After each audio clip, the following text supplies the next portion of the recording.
الرحمن الرحیم۔ پروگرام مذاکرہ، محمد اصغر یزدانی آپ کی خدمت میں۔ علماء کرام موجود ہیں، سوالات کچھ آئے تھے، ان سوالات کا جواب قبلہ بخاری صاحب فقہ سے متعلق سوال ہے کہ کیا خاتون جب گھر میں سب محرم ہیں تو اپنے سر کا وہ کپڑا، چادر، دوپٹہ جو ہے اس کو اتار سکتی؟ گھر میں سارے محرم ہیں؟ ہاں سارے۔ تو پھر تو کوئی محرم سے پردہ نہیں، نہ باپ سے پردہ ہے، نہ بھائی سے پردہ ہے، نہ شوہر سے پردہ ہے، لیکن شوہر کے بھائی جو ہیں، دیور، جیٹھ، ان سے پردہ ہے۔ یعنی اگر محرم ہیں، ہم محرم ہیں تو پھر تو گھر میں اگر دوپٹہ اتار کے بھی، مطلب جس طرح ہماری خواتین کی پریشانی یہ تھی جو ظاہر مجھے پڑ رہا ہے، انہوں نے یہ پوچھا تھا کہ اگر ہم دوپٹہ اتار دیں تو کیا رحمت کے فرشتے نازل ہوتے ہیں؟ نہیں مطلب اپنے گھر میں، وہ گھر ہے نا جس میں گھر میں محرم ہی ہے، ٹھیک ہے، کہ محرم کہتے ہیں اس کو جس سے پردہ نہیں ہوتا، ٹھیک ہے نہیں، تو ایسے لوگ ہی ہیں گھر میں محرم ہی ہیں تو پردہ اٹھا سکتے، لیکن چونکہ اس سے ایک ذرا اچھا ہے چونکہ ہماری مشرقی تہذیب اور وہ کہ باپ بھی گھر میں ہو تو بیٹا بھی جوان ہو، دوسرے تو پھر بھی کچھ نہ کچھ اپنا گریبان ڈھانپ کے رکھتی ہیں، تھوڑا اوپر دوپٹہ لے کے رکھتی ہیں، لیکن از نظر فقہی کوئی معاملہ نہیں ہے۔ نہیں، مقصد ان کا مقصد یہی تھا کہ دوپٹہ عام طور پہ ہماری خواتین جو ہیں وہ گھر میں نہ بھی لیا ہو تو کوئی حرج نہیں، کوئی حرج نہیں۔ قبلہ آپ سے سوال، وہ بڑی درد مندانہ انداز میں ہماری وہ بہن جو ہے وہ بات کر رہی تھی کہ ہم تو سوچ سکتے ہیں، ہم تو فکر کر سکتے ہیں، ہم تو پریشان جو ہے ان حالات کو ہو کے جو ہے وہ دیکھ کے ہوتی ہیں اور ہونا چاہیے، لیکن ہم کر کیا سکتی ہیں؟ کیا فرماتے ہیں؟ خواتین تو بیچاری بندہ خدا کار زینبی کر سکتے، کار زینبی ہے، تعلیم دیں، سمجھائیں، اپنے بچوں کو سمجھائیں کہ یہ دنیا میں کیا ظلم ہو رہا ہے، کم از کم یہ کام کر سکتی ہیں۔ اور اگر ممکن ہو تو اپنے گھر کی، محلے کی، کمیونٹی کی خواتین تک یہ میسیج پہنچا سکتی ہیں، وہ ان کو پہنچانا چاہیے۔ جی ایسا ہے کہ رسول پاک کی جو حدیث ہے کہ ظالم کے ہاتھ کو ہاتھ سے روک دو، یہ پہلا مرحلہ ہے، اور جس میں انہوں نے کہا کہ یہ تو مردوں کا کام ہے، حکومتوں کا کام ہے، ٹھیک ہے۔ دوسرا مرحلہ یہ ہے کہ اگر تم ہاتھ سے نہیں روک سکتے تو زبان سے روک دو۔ اس زبان سے روکنے میں خواتین حصہ لے سکتی ہیں۔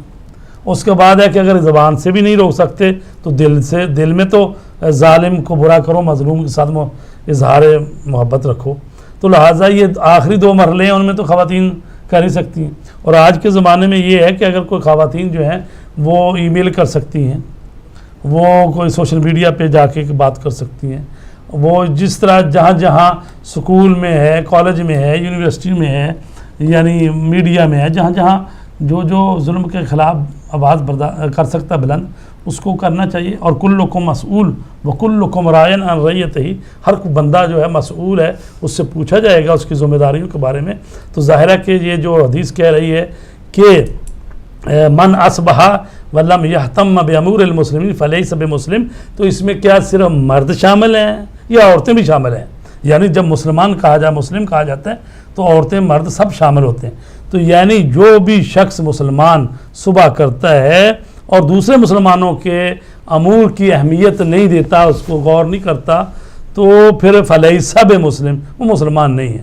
تو ظاہر ہے کہ اس سے بھی فقہی طور پر یہ تو نہیں کہا جا سکتا کہ وہ بندہ کافر ہو گیا ہے، لیکن جو ایک حقیقی مسلمان کا فریضہ ہے وہ یہ ہے کہ دوسرے مسلمانوں کے حال و احوال سے غافل نہ رہے، اور ان کی جو ظلم ان پر ہو رہا ہے اس کی فریاد پر پہنچے اور ظلم کے خلاف احتجاج کرے۔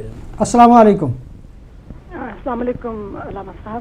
جی وعلیکم السلام۔ جی میں مسز احمد جرمنی سے بول رہی ہوں۔ ایک تو چھوٹا سا آپ سے سوال کرنا ہے، بہت ہی اچھا پروگرام ہے آپ کا۔ ایک تو یہ کہ جو آج کل فلسطین کے حالات ہیں اور اس پر اسلامی حکومتیں بھی ساری خاموش ہیں، اور مغربی جو حکومتیں ہیں وہ تو بالکل ہی ان کے ساتھ ہیں، ظالمین کے ساتھ ہیں۔ میں یہ پوچھنا چاہتی ہوں کہ ہم لوگ یہاں پہ گھر میں بیٹھ کے صرف تکلیف میں ہیں یا کچھ کر نہیں سکتے، عام لوگ ہیں ہم لوگ، ہماری اس وقت کیا ذمہ داری ہے؟ ہم کس لیول پہ ان کا ساتھ دے سکتے ہیں مسلمان ہونے کے ناطے؟ کیونکہ نبی کریم صلی اللہ علیہ وسلم نے فرمایا ہے کہ مسلمان جو ساری امت مسلمہ ہے وہ ایک جسم کی مانند ہے، اگر کسی بھی حصے میں تکلیف ہوتی ہے تو وہ سارے جسم کو ہونی چاہیے، نمبر ایک۔ اور دوسرا ایک چھوٹا سا سوال ہے کہ جیسے گھر میں ایک ماں ہوتی ہے اور بیٹیاں اگر 2-3 ہوں تو بچے اگر بیٹیاں چھوٹی چھوٹی ہوں اور ان کو نماز نہ آتی ہو تو کیا ماں ایک ہی صف میں کھڑی ہو کے ساری قرات خود کر لے اور وہ بچیاں صرف اشارے کنایوں سے نماز پڑھ سکتی ہیں اور ماں ایک قسم کی ان کی لیڈر کے طور پر؟ یہ پلیز آپ تھوڑی سی اس پہ تفصیلی بتا دیجیے. اوکے، خدا حافظ. بڑی نوازش، بڑی مہربانی. ہماری بہن مسز احمد جرمنی سے ان کا جو ایک سوال تھا کہ ہماری ذمہ داری کیا ہے، اس پہ تو گفتگو ہم نے ابھی کی ہے. دوسری ان کی بات تھی کہ اسلامی اور مغربی حکومتیں جو ہیں وہ سب کی سب خاموش ہیں. یہ ایک المیہ ہے یقینی طور پہ. البتہ سوال جو ہے وہ ان کا قبلہ آپ سے اس کا جو دوسرا حصہ جو ہے، جو اس میں کہا انہوں نے ساری حکومتیں خاموش ہیں، اس سے تو ہم اتفاق نہیں کرتے. دوسری بات یہ کہ میں کال لے لوں جی کال لے لیں. السلام علیکم. وعلیکم السلام جناب قبلہ. جناب خادم صاحب. تمام علماء کو مؤدبانہ سلام.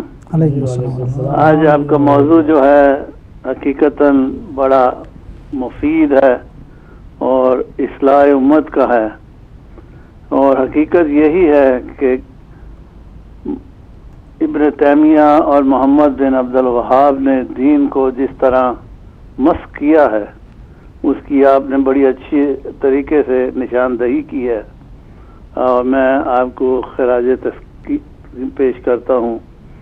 اور ایک حوالہ آپ کی نظر میں پیش کرنا چاہتا ہوں جس کو علامہ اسماعیل دہلوی نے تقویت الایمان میں مشکات سے لیا ہے، اور اس میں یہ روایت میں یہ ہے کہ محمد عبداللہ ابن مبارک جو ہے اور سفیان بن سوری نے یہ علماء مدینہ کو اکٹھا کیا اور یہ روایت کی تصدیق کی کہ یہ روایت جو ہے حضرت علی علیہ السلام سے منسوب ہے کہ رسول اکرم صلی اللہ علیہ وسلم خاتم النبیین نے ارشاد فرمایا کہ ولا قبر مشرف ولا مشرف الا سویتہ، کہ وہ قبریں جو اونٹ کی کوہان کے برابر ہوں ان کو مسمار کر دیا جائے.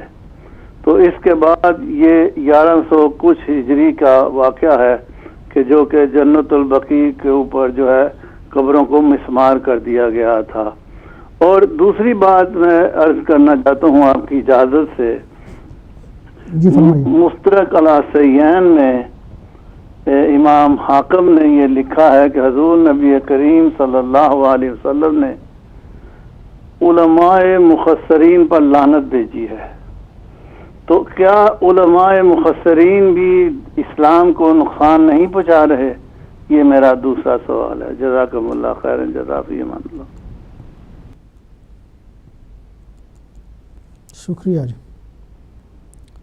جی. آپ قبلہ فرما رہے تھے مغربی حکومتوں اور اسلام. جی ایسا ہے کہ ظاہر ہے کچھ حکومتیں امریکہ اور اس کی جو ہمنوا حکومتیں وہ تو یہ کہہ رہے ہیں کہ جی اسرائیل کو دفاع کا حق حاصل ہے، اور وہ یہ تو کہہ رہے ہیں کہ جی حماس کی طرف سے فلسطینیوں کی طرف سے راکٹ نہیں آنے چاہیے، اور یہ نہیں کہتے کہ بھئی کہ اب ملک بھی ان کا تھا، قبضہ بھی ہو گیا، اور اس پر 22% کہا تھا انہوں نے کہ جی 22% رقبہ جو ہے فلسطین والوں کو دیں گے. تو عملاً جو ہے 7% رقبہ جو ہے وہ ان کے پاس ہے، اور ملک بھی سارا ان کا لے گیا، نام بھی اس کا فلسطین تھا، ملک بھی یہ فلسطین تھا. تو لہٰذا اب حملے بھی ان پر کر رہے ہیں، اور جو 3 آدمیوں کا جو انہوں نے بہانہ بنایا تھا کہ جو ہمارے قتل ہو گئے ہیں، اور اس کی نہ کسی ذمہ داری لی تھی، کس نے کیا کیا کیا، خود سے ایک وہ سازش کا وہ زمینہ ہموار کرتے ہیں اور بعد میں شروع ہو جاتے ہیں. تو جو پچھلی جنگیں ہوئی ہیں اس میں بھی کس کا قصور تھا؟ تو یہ نسل کشی کر رہے ہیں فلسطینیوں کی. ساری اسلامی حکومتیں خاموش نہیں ہیں؟ نہیں، ایسا نہیں ہے، بلکہ ایران کی حکومت مسلسل بول رہی ہے، اور اس پر انہوں نے یوم القدس کا جلوس جو یہ نکلتا ہے، امام خمینی نے اس کا حکم دیا ہوا ہے، اور پوری دنیا میں جو جمعہ کے اتنی بڑی تعداد میں اور اتنے منظم اس دفعہ جلوس جو نکلے ہیں پہلے کبھی نہیں نکلے. اور اس کے بعد یہ ہے کہ پوری مسلمان ملکوں کی اسلامی پارلیمنٹ جو ہیں ان کے سپیکروں کا اجلاس جو ہے وہ تہران میں بلایا گیا ہے اسی مسئلے پر. تو تو پاکستان کے وزیر اعظم نے بھی مذمت کی حد تک تو ہاں جی وہ بھی بیان انہوں نے دیا تھا. تو باقی جو مسلمان ملک ہیں وہ تو بہرحال کہہ دیتے ہیں کہ چلیں ہم اتنے ڈالر دیں گے, اتنے لاکھ ڈالر دیں گے. تو اصل معاملہ تو ان کو ضرورت جو اس وقت ہے وہ تو یہ ہے کہ ان کی سپورٹ کی جائے تاکہ وہ اسرائیل جو ہے اپنے وحشیانہ حملے کو روکے. پاکستان کا شاید مسئلہ یہ بھی ہے کہ وہ خود حالت جنگ میں ہے اور وہاں پہ بھی بہت زیادہ چونکہ پناہ گزین اور مطلب جی ہاں آئی پی ڈیز کا معاملہ ہے, آئی ڈی پیز کا معاملہ ہے اور وہ اس میں الجھے ہوئے ہیں. البتہ گورنمنٹ پاکستان جو ہے اس نے بھی بیان جو دیا, اور البتہ جب کہا جاتا ہے کہ اسلامی مملکتیں تو وہ زیادہ تر وہ مشرق وسطیٰ کی بات ہوتی ہے. وہ جو عرب ملک جو کہتے تھے ہمیں بڑی عصبیت عربی ہے, ہم عرب لوگ ہیں, تو وہی ہیں جن کا سرگنا سعودی عرب ہے, جس کو چاہتا ہے کبھی شام کو اس عرب لیگ سے نکال دیتا ہے, کبھی کسی کو نکال دیتا ہے. وہ جو مرسی کی حکومت آئی تھی تو اس کو بھی انہوں نے ختم کروایا, اور وہ جو سی سی آیا ہے وہ شام میں مصر کا, اس کو 5 ارب ڈالر انہوں نے دیا ہے سعودی عرب نے. تو بہرحال چونکہ جیسا آپ نے بھی کہا کہ یہ سانپوں کو جو دودھ انہوں نے پلایا ہے یا ان بدماشوں کو جو پال رہے ہیں, تو وہ یقیناً ایک دن انہی کی طرف آنے والے ہیں سعودی عرب. اور یہی جو ہے جہاں سے اسلام چلا تھا وہاں کے لوگ جو ہیں انہوں نے خانہ کعبہ کو بھی ہائیجیک کیا ہوا ہے, اور مقامات مقدسہ کو بھی, اور اسلام کو بھی. خدا ان کی ہدایت کرے اگر قابل ہدایت ہیں, وإلا ان کو نیست و نابود کرے. بہت عرصہ ہو گیا, اب 90 سال تقریباً ان کی حکومت ہو چکے ہیں. فقہی سوال, بچوں کو نماز سکھانے کے لیے اگر ماں اونچی آواز سے نماز پڑھتی ہے اور چھوٹی بچیوں کو ساتھ میں رکھتی ہے اور وہ اشارے کے ساتھ ان کے ساتھ نماز پڑھتی رہتی ہیں تو کیا کوئی حرج نہیں؟ اگر نابالغ بچیاں ہیں تو ساتھ والدہ کے وہ رکوع و سجود کی, نارملی ہمارے گھروں میں کوئی حرج نہیں ظاہراً.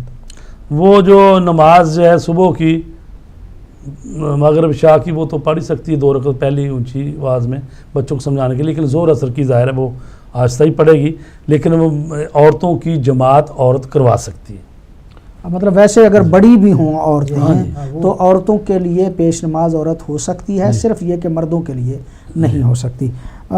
خادم صاحب نے سوال کیا اور اس میں انہوں نے ایک بات کی جو مجھے سمجھ آ سکی, وہ یہ تھی کہ علماء مفسرین پہ مکسرین نہیں, مفسرین میرے خیال نہیں, مفسرین بھی کوئی ہو سکتا ہے, مکسرین ہے.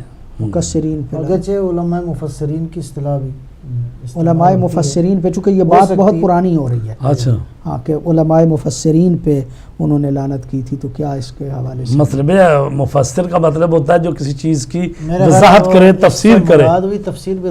تفسیر بالرائے کرنے والے جو ہیں, مطلب بسا اوقات ایسے مفسر بھی ہو سکتے ہیں کہ جو تفسیر بالرائے کرتے ہیں. تو اگر تفسیر بالرائے کرتے ہیں, شخص دین کو الٹا, چونکہ یہ روایت وہ لے کے گئے ہیں پیغمبر گرامی صلی اللہ علیہ وآلہ وسلم تک, کہ وہاں پہ پیغمبر گرامی نے ارشاد فرمایا یقینی طور پہ من فسر برائیہ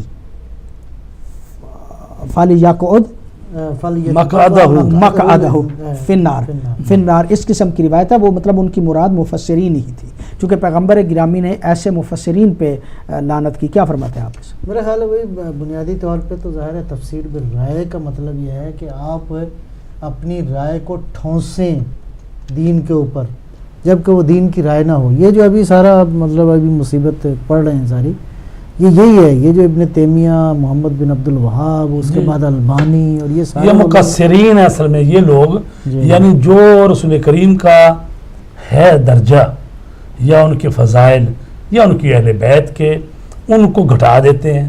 تو یہ حقیقت میں یہی لوگ ہیں جو ابن تیمیہ, اور حقیقت میں مکسرین یہی ہیں لوگ جو کہ ان کے جو اصل مقام مرتبہ اس کو بہت کم کر دیتے ہیں, اپنے جیسا بھائی سمجھتے ہیں, بڑا بھائی کا درجہ دیتے ہیں. تو یہ اس اگر مفسرین سمجھیں تو اس کا مطلب ہے جو قرآن کو اپنی رائے سے اس کی تفسیر کرتے ہیں. اگر مکسرین سمجھیں تو اس کا مطلب یہ جو اہل بیت اطہار کے مرتبے کو گھٹا دیتے ہیں. یہ جو روایت بھی انہوں نے بیان کی ہے, پتہ نہیں شاید تقویۃ الایمان, جی ہاں, اس میں جو بیان کی ہے انہوں نے روایت ہے کہ پیغمبر نے فرمایا جی جو کوہان کی مانند قبریں ہیں ان کو مسمار کر دو. ٹھیک ہے نا جی. بہرحال یہاں پھر ایک ٹیکنیکل بحث ہے کہ حدیث کا درجہ قرآن کے مقابلے میں کیا ہے. پھر حدیث کو پرکھنے کے حوالے سے جو ساری باتیں ہیں, علوم حدیث کے عنوان سے پرکھا جائے، آیا یہ حدیث درست ہے، آیا یہ حدیث غیر درست ہے، یہ ساری علمی بحثیں ہیں. میں شروع میں بھی عرض کیا، شاید ہم سب نے اور پھر آگے صاحب یہ رسول پاک نے قبر بنانے کا طریقہ کار بتایا نا کہ بھی قبر آپ بنائیں تو مثلا چند انگشت جو ہے اس طرح سے چپٹی ہونی چاہیے، بہا نہیں ہونی چاہیے. تو اس کا مطلب یہ تو نہیں ہے نا کہ بھئی تھوڑا پکڑو اور وہ جو علماء بزرگوں کی وہ مشاہد مشرفہ بنے ان کو آؤ توڑ دو. آپ اس حدیث سے وہ سمجھے ہیں جو کہ یعنی اس کو برابر کر دیا، کوہان ختم کر دیا. جی یعنی پیغمبر گرامی صلی اللہ علیہ وآلہ وسلم کی جس حدیث کا بھی حوالہ دے رہے تھے، اس کا ترجمہ یہ نہیں ہے کہ اس کو ختم کر دیا جائے، بلکہ اس کا ترجمہ یہ ہے کہ کوہان ختم کر دیا جائے. دیکھو جی رسول پاک کے زمانے میں جنت البقیع کا قبرستان موجود تھا، ٹھیک ہے، تو وہاں پر قبریں موجود تھیں، نشان بھی لگے ہوئے تھے. رسول پاک وہاں پر آتے بھی تھے، دعا بھی کرتے تھے، ان کے لیے مغفرت بھی کرتے تھے. تو یہ نہیں ہے کہ قبروں کے نشان تک نہ رہنے دی جائے، بالکل زمین کے ساتھ ہموار کر دیا جائے. بڑی جائے. نوازش قبلہ آپ کی پروگرام کا وقت چکے ہمارا ختم ہوا چاہتا ہے. آج کا پروگرام مذاکرہ بنیادی طور پہ دکھی دل کے ساتھ، اگرچہ ایام عید تھے، دکھ اس بات کا ہے کہ ملت اسلامیہ اسلام کا نام لے کر اسلام کو بدنام کرنے کی ایک ایسی سازش کر رہی ہے، اور اس سازش کے پیچھے ہاتھ یا تو سعودی عرب کا ہے یا پھر ان کے پیچھے ہاتھ جو ہے وہ اسرائیل کا ہے.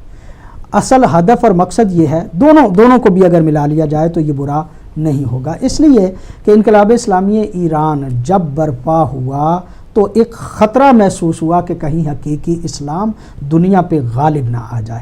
لہٰذا اسلام کی وہ تعبیر جو ابن تیمیہ نے دی تھی، جو بنی امیہ نے دی تھی، جو ہندا نے دی تھی، اس تعبیر کو لوگوں پہ دھونس اور دھاندلی، رشوت اور روپے جو ہیں جو معاویہ نے کھلے بندوں لوگوں کو تقسیم کر کے اپنی حکومت حضرت علی کے مقابلے میں مستحکم کی تھی، وہی طریقے وہی سازشیں آج کے دور میں دوبارہ کی جا رہی ہیں تاکہ حقیقی اسلام جو ہے وہ لوگوں تک نہ پہنچے. حقیقی اسلام امن والا اسلام ہے، حقیقی اسلام جو ہے وہ پیار محبت آشتی، اور حقیقی اسلام قاتل کو شربت پلانے والا اسلام ہے. اسلام حقیقی کا اگر کائنات کو پتہ چل جاتا تو یقیناً محسوس کرتے کہ اسلام پیغمبر گرامی نے اپنے اخلاق اور کردار کے ذریعے سے پھیلایا ہے. تلوار اٹھانے کی نوبت اس وقت آئی ہے جب دشمن چڑھ دوڑا ہے، یعنی دفاعی جہاد پیغمبر گرامی نے کیا ہے، ورنہ پیغمبر نے اپنے گرویدہ جو کیے تھے وہ اپنے کردار سے کیے تھے، اپنے اخلاق سے کیے تھے. آج کے پروگرام سے محمد اصغر یزدانی کو اجازت دیجیے. والسلام علیکم ورحمۃ اللہ وبرکاتہ.